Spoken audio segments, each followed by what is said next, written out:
오늘도 아침 예배에 나오신 여러분을 사랑하고 축복합니다. 다 함께 사도신경으로 신앙 고백 드리시겠습니다.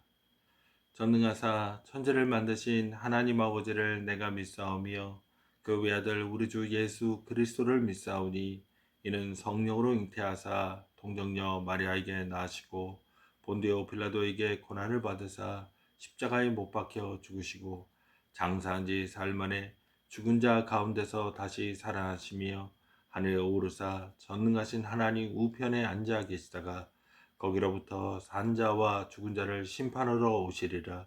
성령을 믿사오며 거룩한 공교회와 성도가 서로 교통하는 것과 죄를 사하여 주시는 것과 몸이 다시 사는 것과 영원히 사는 것을 믿사옵나이다. 아멘. 오늘 함께 은혜 나실 하나님의 말씀은 시편 119편 50절의 말씀입니다. 시편 119편 50절. 이 말씀은 나의 고난 중에 위로라. 주의 말씀이 나를 살리셨기 때문이니이다. 아멘. 저는 이 말씀을 가지고 혼탁한 세상 속에서 살아가는 방법, 주님의 약속의 말씀을 붙드는 일이라는 제목으로 함께 은혜를 나누고자 합니다. 시편 119편은 시편에서 그리고 성경에서 가장 길이가 긴 장입니다. 이걸로 되게 유명하죠. 무려 176절이나 되는 엄청나게 긴 분량을 자랑하는 이 시편은 읽어보면 계속적으로 하나님의 말씀에 대한 신뢰로 가득합니다. 이 시편의 시인은 하나님의 말씀을 주의 말씀, 주의 법, 주의 규례, 주의 율법, 주의 율례, 주의 법도라는 다양한 명칭들로 부르는데 궁극적으로는 그것들에 대한 강한 신뢰를 반복적으로 표현한 것입니다. 어찌 생각해 보면 하나님의 말씀에 대한 신뢰를 가진다는 말이 당연한 것이 아닌가 하는 생각도 들지만 또 하나 기억해야 할 사실은 이 시편은 하나님의 말씀에 대한 언급과 더불어 빼곡하게 악인에 대한 언급을 하고 있다는 점입니다. 악인의 현존과 괴롭힘 속에서 시인이 하나님의 말씀을 이렇게 즐거워하고 신뢰하는 구체적인 이유는 무엇일까요? 오늘 본문은 그 이유 중 하나가 주의 말씀이 나를 살리셨기 때문이니이다 라고 고백합니다. 여기에서 살리다라고 번역된 동사는 살아나게 하다, 활기를 주다, 생명을 보존하다 라는 의미를 가지고 있습니다.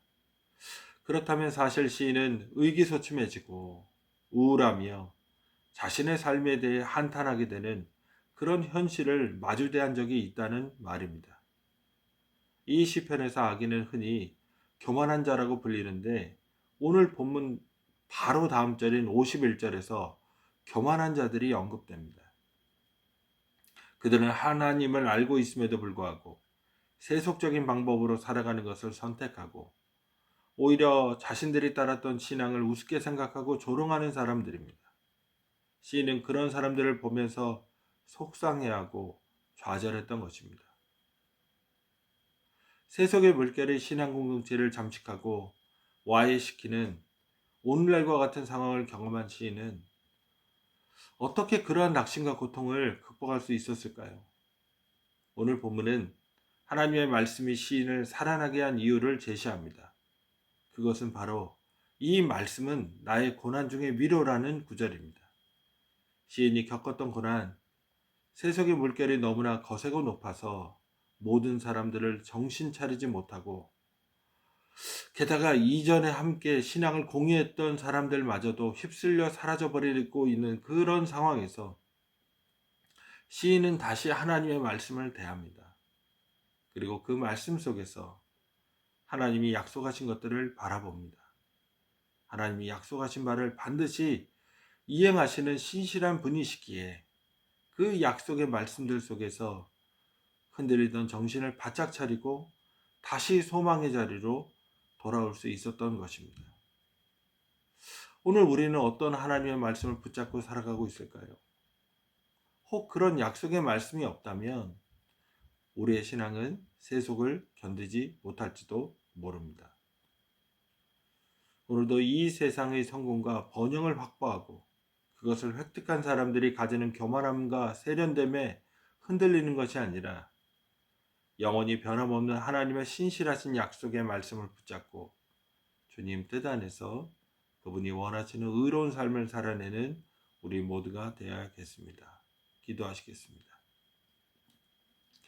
고맙고 좋으신 아버지 하나님, 이 세상 속에서 악과 악인이 관영하고 번성하는 것을 볼 때 우리의 마음이 의기소침해지고 우울하고 꺾여서 심지어 우리의 신앙마저도 제대로 우리의 삶을 지탱해 주지 못하는 그런 나약한 신앙의 모습을 저희가 경험합니다. 그러나 다시 하나님의 말씀으로 우리가 눈을 돌릴 때 그 변함없이 신실하신 하나님의 약속의 말씀이 우리에게 위로가 되게 하시고 그 위로를 인하여 우리가 다시 소망을 얻고 새 힘을 얻어 일어나게 하심을 감사합니다. 세속의 물결이 높고 교만한 말들과 사람들이 있어서 저희가 때로는 흔들리기도 하지만 다시금 그 굳센 하나님의 약속의 말씀 붙잡고 일어서게 하여 주시옵소서. 그래서 흔들리지 않고 믿음의 길을, 진실한 길을 걸어가는 저희 될 수 있도록 주님 돌보시고 역사하여 주시옵소서. 그와 같이 행하신 하나님 감사합니다. 홀로 영광 받아 주시옵소서. 감사드리오며 예수님의 이름으로 기도드립니다. 아멘. 오늘도 신실하신 약속의 말씀, 하나님의 말씀 붙잡고 승리하신 하루 되시기를 주님의 이름으로 축복합니다.